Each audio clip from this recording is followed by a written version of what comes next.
김건희의 구속 사유, 즉 증거인멸 보도가 떴습니다. JTBC가 각을 제대로 잡은 것 같습니다. JTBC 취재 결과 이 씨가 사실 김건희는 내가 조정한 번호 말고 다른 번호로도 연락이 왔던 적이 여러 번 있었다고 진술한 것으로 확인됐습니다. 통신 내역에 나타난 것에 외에 더 많은 연락을 주고받았을 것으로 보이는 대목입니다. 이 씨는 또 김건희가 토러스 증권 계좌와 블록딜을 반복적으로 언급했고 블록딜에 대해선 불법이냐고 물었다는 취지로 진술한 것으로 파악됐습니다. 토러스 증권 계좌는 법원이 주가 조작에 사용됐다고 인정한 김건희의 계좌입니다. 블록딜은 주식 시세에 영향을 주지 않기 위해 장 외에서 매수자와 매도자가 거래하는 걸 말합니다. 네, 주가 조작 방조가 아니라 이 정도면 주범으로 기소를 해야 될 상황입니다. 이렇게 내부에서 하나씩 터지는 이유는 이 정권이 끝을 향해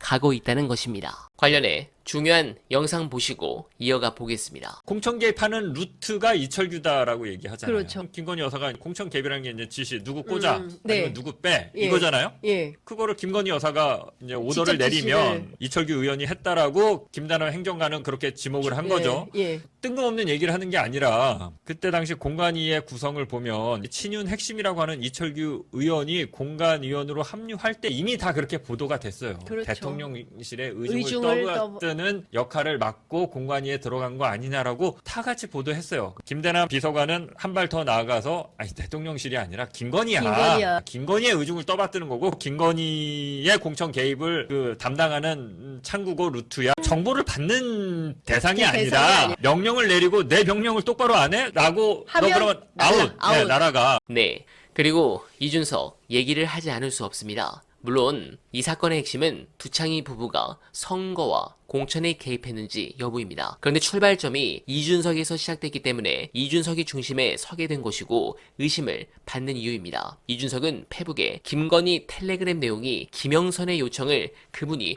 돕기 어렵다는 취지였다고 말하고 있습니다. 이 부분은 김건희가 본인은 힘이 없어서 공천 돕지 못하니 김영선 스스로 공천 경쟁을 이겨내라 뭐 이런 내용이었다는 뉘앙스로 보입니다. 뉴스토마토 보도처럼 창원 의창에 따로 꽂을 사람이 있으니 김해 갑으로 좀 가줘 이런 텔레그램이 아니었다는 거잖아요. 이게 사실이라면 그 이후 일어난 일들이 제 상식으로 도저히 이해가 안 됩니다. 이준석 말대로라면 아예 꺼리가 안 되는 내용인데 그걸 왜 3월 1일 개혁신당 지도부와 2시간 동안이나 논의를 합니까? 그리고 새벽 4시에는 왜 얼어버린 땅을 깨면서 나무를 심습니까? 그리고 이걸 받느니 마니 또 김영선에게 비례를 몇 번 주느니 이게 상식에 부합합니까? 그리고 다시 한번 강조하지만 이 사건의 핵심은 대통령 부부의 선거 개입이 있었느냐입니다. 그런데 이준석은 김건희가 아닌 명태균 실드를 치고 있습니다.